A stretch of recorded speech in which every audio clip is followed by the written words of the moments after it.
Welcome back to the Craftsman Online podcast. This is a weekly program focused on the relevant topics in Freemasonry and the various aspects of the craft. Any opinions, thoughts, or viewpoints shared during this program are that of the individual and do not reflect the official position of any Grand Lodge, appendant, or concordant body from which that member may hail. I'm your host, Brother Michael Arce, and very excited to welcome him on, not only to the Craftsman Online podcast, but onto our working team here, Worshipful Brother Ken. And you know what? I got how to pronounce your lodge, but I'm sure you get asked this question all the time. I haven't heard my own family pronounce it more than the same way once, so I really don't care. I answer the phone Stuczynski, but Stuczynski, anything you're comfortable with, I'm comfortable. It's usually pronounced Ken. Ken, okay. There you go.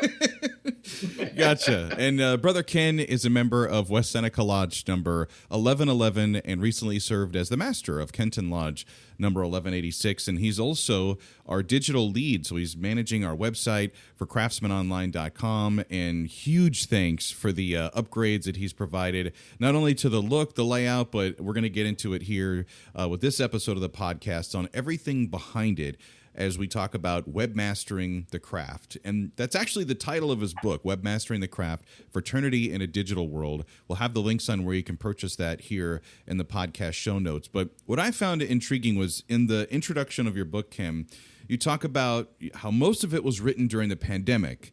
I love that you were able to use kind of our downtime to put your thoughts together and share something and make a contribution to the craft. What surprised you about kind of the digital gold rush that lodges and Freemasons had during the pandemic, where all of a sudden we had to get online?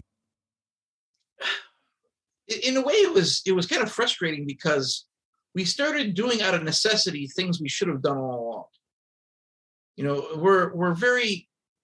We're not very good at communicating. We're not very good at keeping in touch with brothers, especially at a distance. A lot of organizations have the thing where if you don't show up for the meeting, you don't know what's going on. And that's just not fair or reasonable, especially given the demographics of our and other jurisdictions. About maybe about a quarter of the Masons in New York State don't live in New York State, for example. So when we started using video, we started seeing brothers that we haven't seen in 20 years. And this is not new technology. So the frustration was that it took something like a pandemic for us to step up and do what we had to do. There were still some that resisted that even, which is just really beyond the pale in a sense. And then now we're in the situation where we're hoping we don't go back to where we were.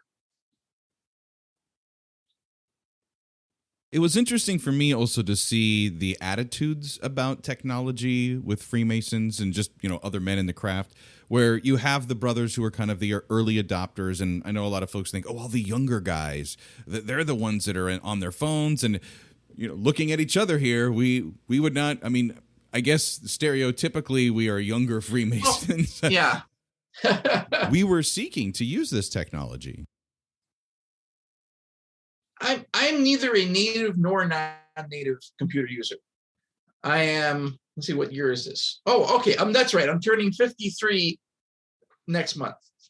And I didn't quite grow up with technology, but it occurred early enough, in high school and college, really, that it's not either completely foreign to me either. But now we have a generation and a half of people who have no idea what the world was like before the internet. So, and of course we all experience different things. So certain things that make sense to us, even the older folks of us who use things online, there are certain things that look fine to us because we did it that way in the 90s. And that's wide tie and bell bottoms kind of a situation now with a lot of the ways we do things. But we try to meet, one of my things that I preach as, the webmaster for Grand Lodge, so to speak. That's not a real title, but maybe someday it will be. But one of the things I've preached around the state is that we have to meet everyone on the level. Every generation uses different things. Some people are email driven. I tend to be very email driven. That reveals my age. There's a certain generation after me that's very social media driven. But these waves of different technologies have already passed. Email is really old school now. Even Facebook is becoming old school to the newest generation now. So, and I don't know how many times I want to reinvent myself and stay on top of that, because that is my main profession that pays my bills, is doing web development and hosting and all that.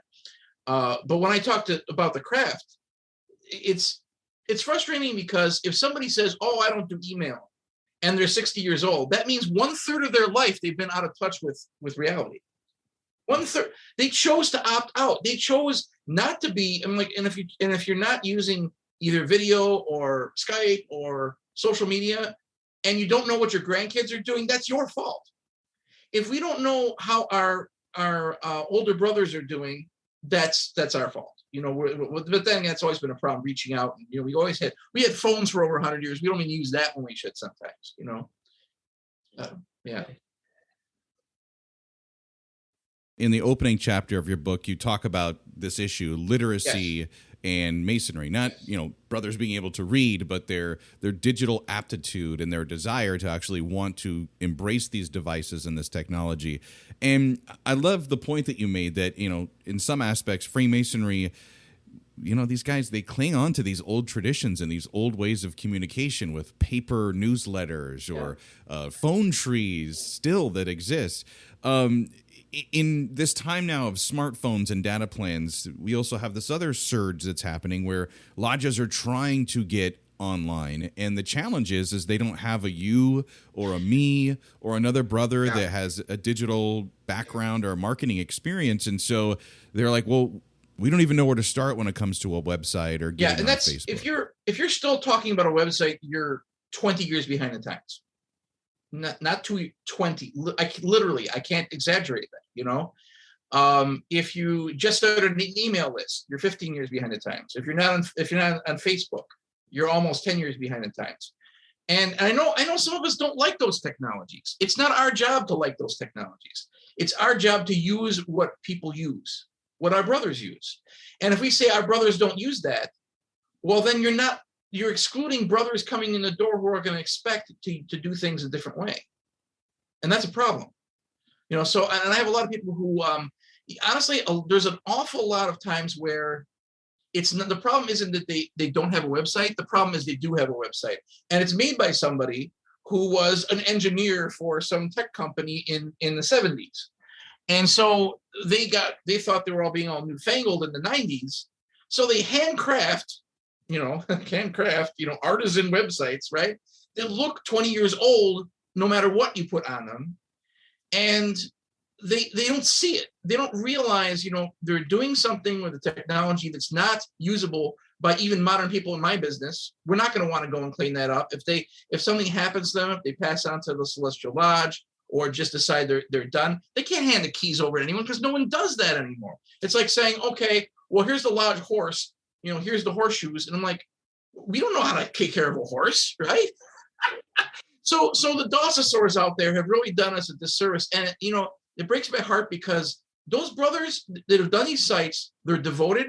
They're spending a lot of time to try and help their lodge, but they're just not really helping their lodge. And it's hard to tell them that, it's almost a heartbreaking situation where you say, okay, but you know what? I've also seen some of these brothers, if they see the light at some point, you can help them get on a modern CMS that anyone can use, like WordPress or whatnot, which is pretty much a standard these days, but you have to have those conversations. If you just pass off the website to, well, this guy knows how to do it, that's not always a good idea just because they know how to do it. I'd rather have somebody who has a communication sense, maybe a little marketing sense, someone who's in touch with what's going on in the lodge, than some tech guy who, really wants to wax his keyboard every weekend and look really cool. It can't be geekish like it was in the old days. It's not a hobby anymore. The internet's something that everyone's supposed to be able to use easily. And if you're not using tools that are, you can't replicate that or pass it on. So when people come to me, oftentimes it's more often to create a new website that actually works on a cell phone instead of starting from scratch.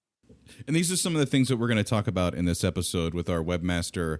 We're going to get into just the basics. See, how do you set up a website? Should you have a website? What should be on the website? Who should be doing the work on the website? We'll talk a little bit about social media and get a little bit deeper into the numbers and outside of them when it comes to the planning and really how a digital presence is a lodge really effort. It's the whole group and the importance of the brothers, sharing this. Let's get started with where most things happen in the world online, and that's a Google search. And I'm sure you've done it. When I joined my mother lodge, St. George's Lodge in Schenectady, I popped open my phone. I'm like, I wonder if these guys have a website. And it was kind of funny. This was in 2013. I was looking, I'm like, at a certain point, it was still 50-50 if people had a website. Nowadays you better have a website or I'm never going to find you. And it really delegitimizes what you're all about. 5 years ago, I would have said, which is still pretty true, the only lodges that do not get new brothers to their websites are the ones that don't have them, period. But today, I'm going to temper that with an extra caveat, which is your web presence isn't always your website. When someone comes to me on a shoestring budget, and there are a few of these situations, or people don't want to spend money, and they have to choose between devoting their energy to a website or social media, I actually tell them not to write me a check and not to hire me and focus on their social media. And of course, I have people I can refer to if they really want professional help with that. And even though I can just give a few hints. But the point is that the website is important because it's kind of the foundation. It's the foundation of your presence. But like a foundation of a house, you don't live in the basement. Well, maybe some of us do. I don't know. That's another discussion. But no, what I'm saying is that the real party happens in the living room, which is your social media. Social media is the global commons for the social life of human beings on planet Earth. And we can't make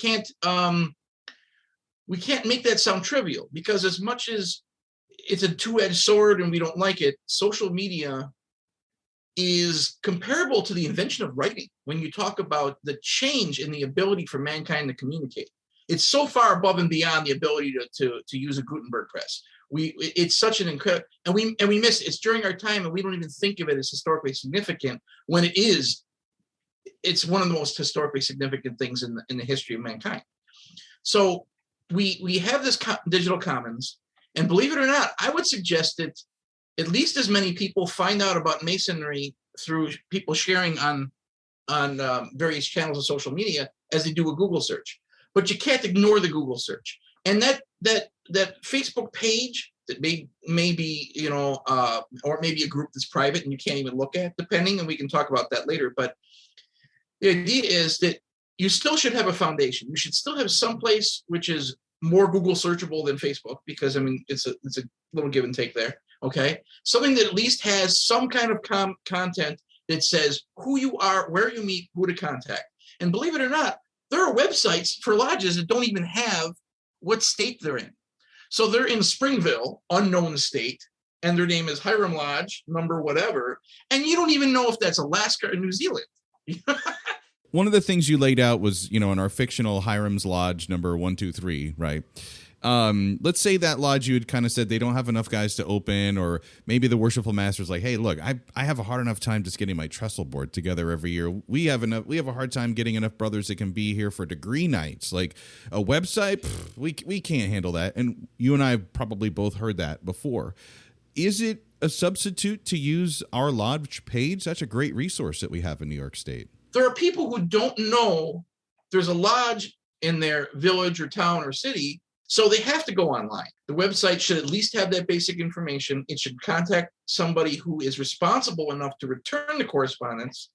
But believe it or not, we're missing another piece of the puzzle here. Because this, I think, is an even bigger hindrance for lodges is, hey, we got this great idea. We're not going to have a web page. Instead, we're going to be on social media. We're going to be on Facebook because everybody's on Facebook in 2022. Okay. We're going to create a group page, but we're going to make it private so that nobody, and this is the only social media presence that we're going to have, but we're literally closing the doors to only people that we invite into this. Why is this a bad idea? And what should a public and a private page on Facebook be used for? Pages are really forward, outward facing. Okay. Groups are really inward facing. They're different kinds of content. They're not exclusive. You should have a page that is public and a group that is private.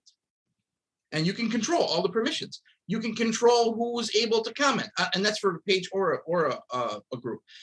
The biggest mistake, though, that I want to make sure people realize is, do not create a profile. If you can become friends with your lodge, they screwed it up and they could get booted off Facebook at any moment.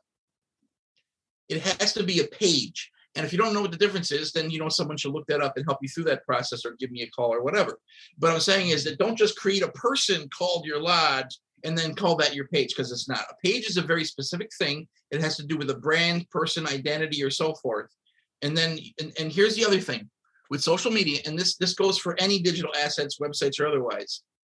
You have to have more than one person have the keys, and you have to have it understood that whoever sets it up doesn't own it. You'd think that would be a no-brainer, but there are several instances going on right this very moment in New York State and other places too. But in New York State, there are several cases where Facebook groups and pages are out of control because someone decided it was theirs, not the lodges, and they locked out people, and then they're just floating around in space. It's bad enough when you have a website that's 10 years old that people lost access to, and they let it just float through cyberspace. Now, most of the time, if it's a .com or something, the name expires and it's gone forever. But there are a lot of what I call clandestine websites out there, and Facebook pages and so forth. People lose control of it. It's kind of like, okay, we meet at this lodge. Everyone lost the keys to the building, so we're going to get another building. But the old building's still there, and everybody's still knocking at the door, and we don't have any way to answer that door. So the same thing is true for websites and social media accounts. They should be considered digital assets, just as if they were a building or anything like a trustee would handle. Well, you should have digital trustees. You should have these where there is more than one person with passwords or separate ways of doing it. So if you have a page, it can be managed by multiple people. A group can be managed by multiple people.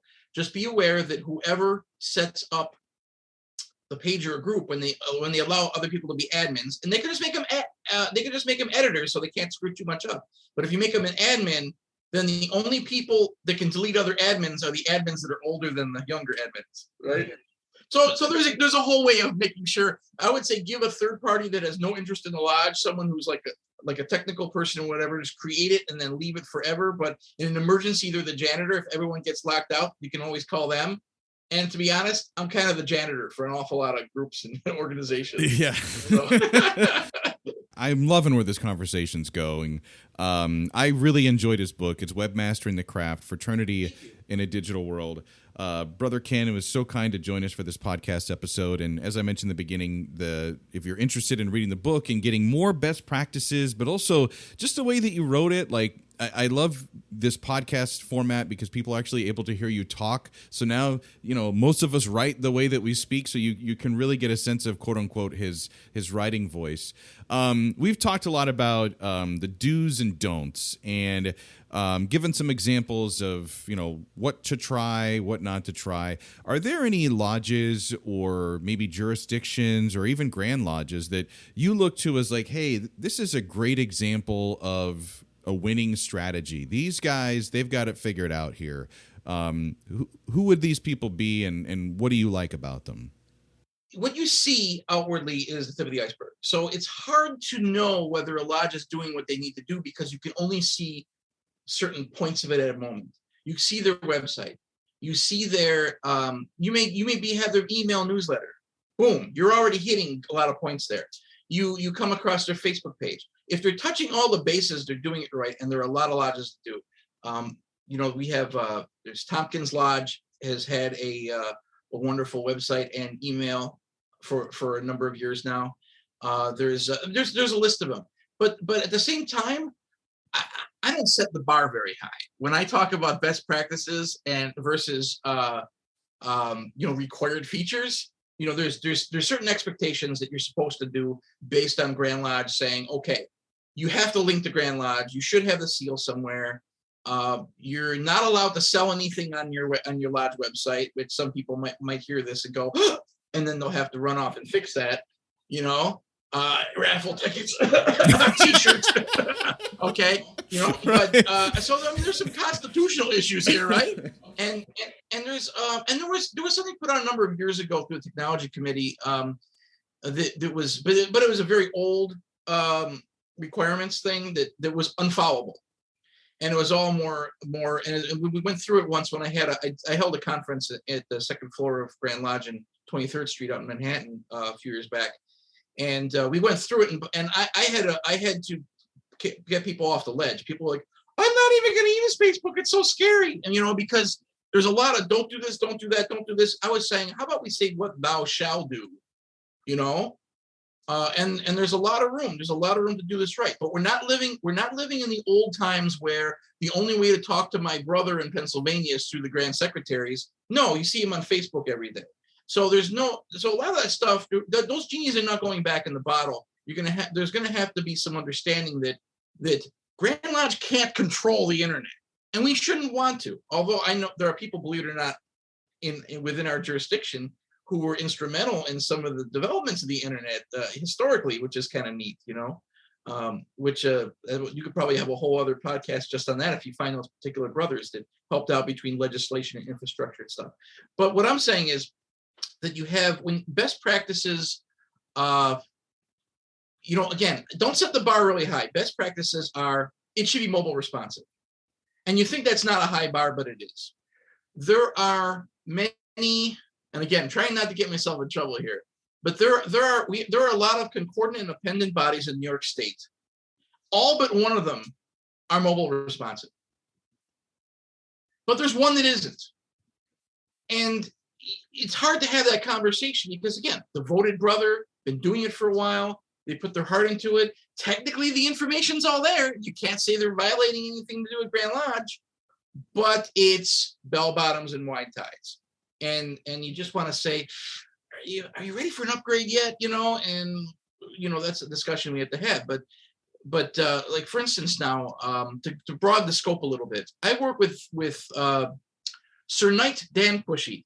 He loves himself within New York, right? That's really his thing. And Dan, brother, companion, etc. I've been working with him for a while. He ended up with all of his Masonic websites on my server. So at the moment, I probably have more Masonic websites on my server than, I don't know, anyone else in the world, but I could be totally wrong. It's hard to tell. But the point is that he was doing all the old school websites. And even though he's in his 90s, he was willing and able to up his skills to provide modern websites that I helped him, reestablish the way of thinking about it and building, gave him the tools, gave him the infrastructure, and he was able to upgrade an awful lot of York Rite sites around the country and around the world. So these can be done. You just have to be willing to. And as we get ready to close out this episode, because I'm sure we have, worshipful masters or lodge leadership groups, and they're just like, we've heard this forever. They keep banging that drum. We need to get on Facebook. We need to get our emails going out. We need to go digital. Bang, bang, bang. And it seems overwhelming. Yeah. But I think the refreshing part is, as you alluded to this when you talked about setting up Facebook administration and roles, is a successful digital presence is really the responsibility of all of the members of the lodge. Yes. Can you dive a little bit more into that? Yeah, the worst thing you can do, and this is very typical, not just of lodges, but other organizations, the worst thing to do is to assign a non-leader role to handle your digital presence. When you delegate it, you feel like you did the work. There are people who feel like they're making progress and don't have to deal with it just by deciding they're going to talk to somebody about having a website or a web presence. And then, our job's done now. We talked about it, we dealt with it, and it hasn't done them any good. Or they expect people like me, webmasters, janitors, whatever you want to call us, they expect us to make bricks without straw. They're like, here, you're the web guy, but we're not going to invite you to meetings. We're not going to include you on anything going on. You're not going to have any idea what you need to put on the website. We may give you some piece of information 6 months after the officers are installed.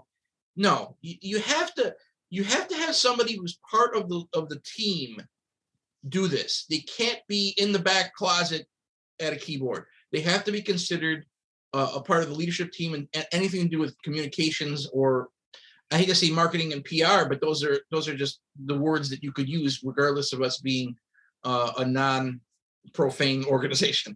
It's the role of the average member, too. I talk about this professionally a lot, is that, some of us have a larger social media network or connection than the organizations we're a part of. And just being able to take some pride and share those and posts and retweets and all that, that goes a long way of helping connect that message with men that are interested in joining. And there's something that people need to understand, because this is I'm gonna kind of come around this from another angle and kind of hit it hard. Okay.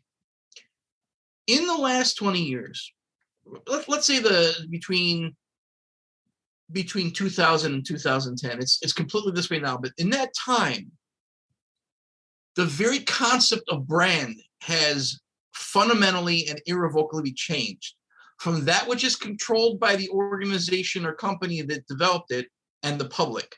The public now controls branding for anything.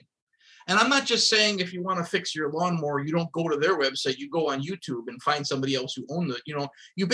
Your consumer base is your tech support now, right? We're your consumer base, and we are both products and consumers in terms of masonry, right?